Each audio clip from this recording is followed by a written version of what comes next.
साल 2024 में जब डोनाल्ड ट्रंप राष्ट्रपति चुनाव में लगे हुए थे, तब अचानक से ईरान के एक साइबर हैकर ग्रुप ने उनके चुनाव प्रचार को हैक करने की कोशिश की थी। इन हैकरों ने ट्रंप के सहयोगियों के ईमेल्स और जरूरी जानकारी चुरा ली थी। हालांकि इस मामले में 3 ईरानी हैकरों का नाम सामने आया था, जो ईरान की रेवोल्यूशनरी गार्ड कॉर्प्स से जुड़े हुए थे। लेकिन अब एक बार फिर से ये हैकर ग्रुप एक्टिव हो गया है और इसने ट्रंप के करीबियों के ईमेल लीक करने की धमकी दी है। हैकरों का कहना है कि उनके पास अमेरिकी राष्ट्रपति ट्रंप के सहयोगियों के ईमेल्स का करीब 100 गीगाबाइट डेटा है।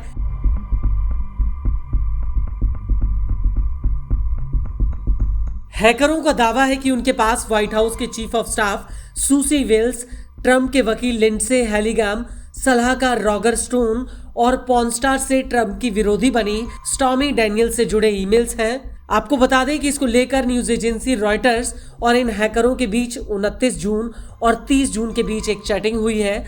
हैकरों ने खुद को मनगढ़ंत नाम रॉबर्ट बताकर ये चैटिंग की थी और इस चैटिंग के दौरान ईरानी हैकर ने कहा कि चोरी किए गए इस डेटा को बेचा भी जा सकता है।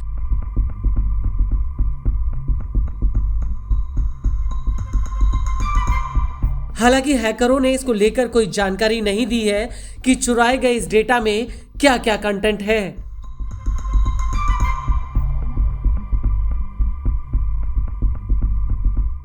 वहीं इस दावे को लेकर अमेरिका की अटॉर्नी जनरल पाम बॉन्डी का कहना है कि यह एक अमानवीय हमला है।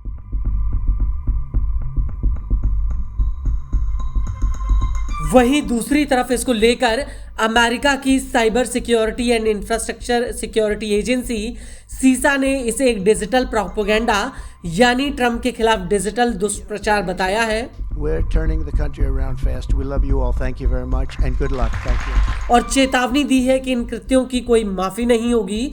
जो भी इसमें शामिल होगा उसके ऊपर कोई ढिलाई नहीं बरती जाएगी।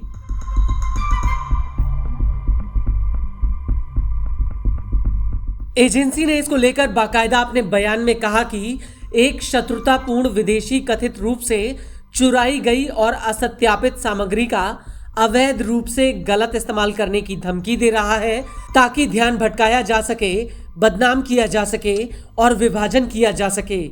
यह तथाकथित साइबर हमला डिजिटल प्रचार से अधिक कुछ नहीं और लक्ष्य कोई संयोग नहीं। यह सुनियोजित बदनामी अभियान है जिसका उद्देश्य राष्ट्रपति डोनाल्ड ट्रंप को नुकसान पहुंचाना और हमारे देश की सेवा में लगे सम्मानीय लोक सेवकों को बदनाम करना है। इन अपराधियों को ढूंढा जाएगा और उन्हें न्याय के कटघरे में लाया जाएगा।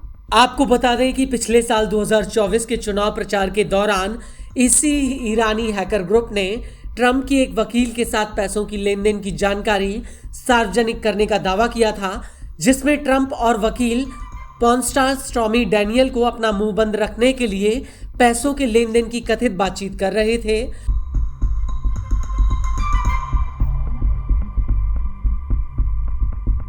और इस पूरे कांड के बाद अमेरिकी जस्टिस डिपार्टमेंट ने ईरान की रिवोल्यूशनरी गार्ड्स पर इस साइबर अटैक का आरोप लगाया था।